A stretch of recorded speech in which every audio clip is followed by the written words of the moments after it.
Hey agents, thanks for tuning into this video as well. Today I'm showing you something a little bit different, something with a piece that I've never actually used before. First of all, I came up with the idea for this build when after I put up my last build for the healers, the three healers, one for raid, heroic and legendary. So the problem I'm addressing here is on legendary, especially when it comes to drone operators, your warhounds, the guys shooting your grenades, those three enemies, as they keep on shooting or throwing you or whatever with grenades, you get knocked out of cover. So on legendary, it's actually the worst situation if you get knocked out of cover and flanked, or even either or both at the same time. It's not very good situation to be in, because once you get knocked out of cover, you're out in the open. It takes the enemy not very long to actually kill you. If a sniper gets you, if you have under 1 million armor, you are instantly crawling on the ground. You might even, if they give you with 1.1 million or 1.3 million to the head, you're dead. You have to be revived. So that's why I come up with this idea using the Sawyers knee pad, because what the Sawyers knee pad does, it avoids you being staggered. So this build, like I said, it came about from this one here. Where's it now? No. It came about, I got the idea from this build here, which I had here. That one more DPS, much more DPS healer for heroics, this build here. So I adapted it, I changed it a little bit to this one here, to work a bit better for legendary. Because you want to stick to cover, close to your heal, and then just shoot from there, trying to support your team. It's not a full DPS build, you don't do a ton of damage, but it means you go through the pieces. So like I said, the Sawyers knee, it prevents you from being you cannot be staggered by explosions. And the other thing about this, you have to be sure you're going to stay in cover for at least 10 seconds and stay there, almost like it's like a more restrictive version of Overwatch, because Overwatch also you have to stay in cover, but this one gives you a lot more damage. You can get 30% more damage if you stay in cover and you stay at one specific spot. If you move, you lose your buff. So I guess that damage tries and makes up for the lost weapon cores. It makes up for 2 weapon cores you're losing, because you're running skill tier on most of your pieces. So I'm using 2-piece future initiative, because the 2-piece bonus is 30% repair skills, and I have repair skills rolled on there, 20% max out, and I have this is my first crit chance mod of 6%. My future initiative, the second piece is the glove. There's also skilled, all of them obviously come with skill tier and 20% repair skills.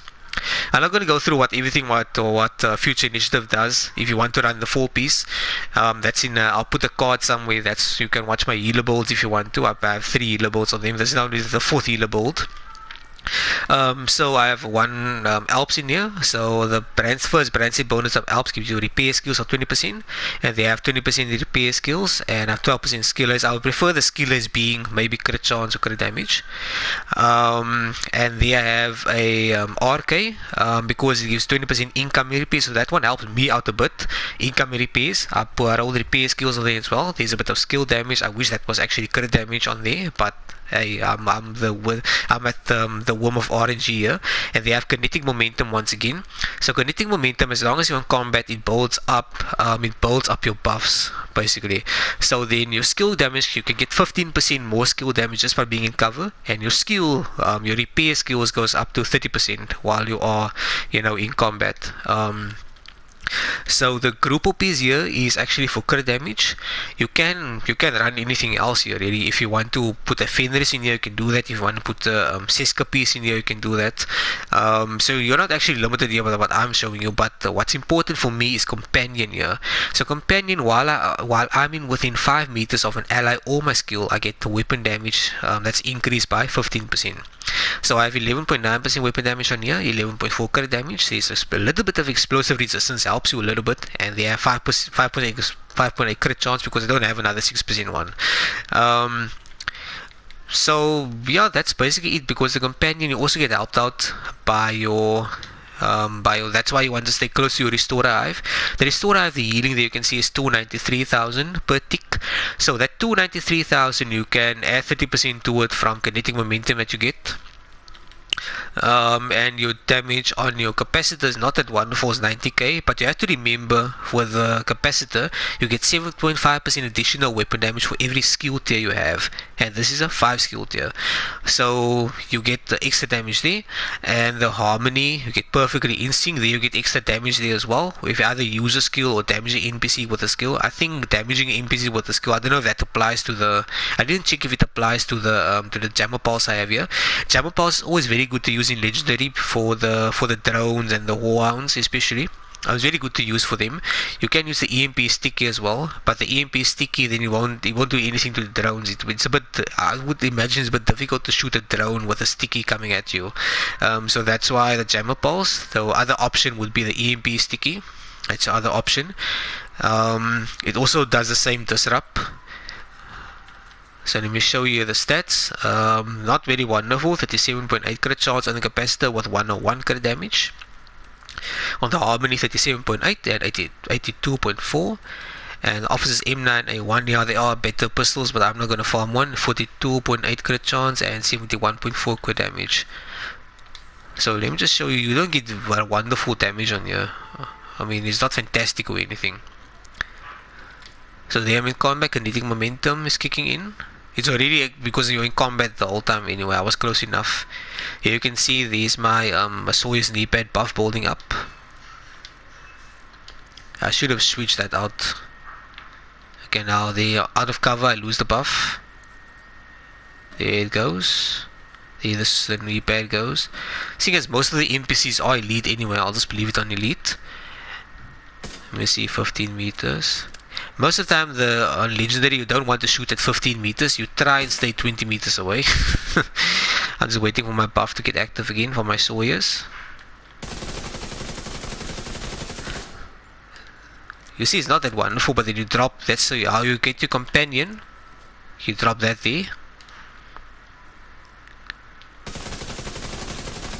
Because it's not amazing or anything, but still, it's still okay.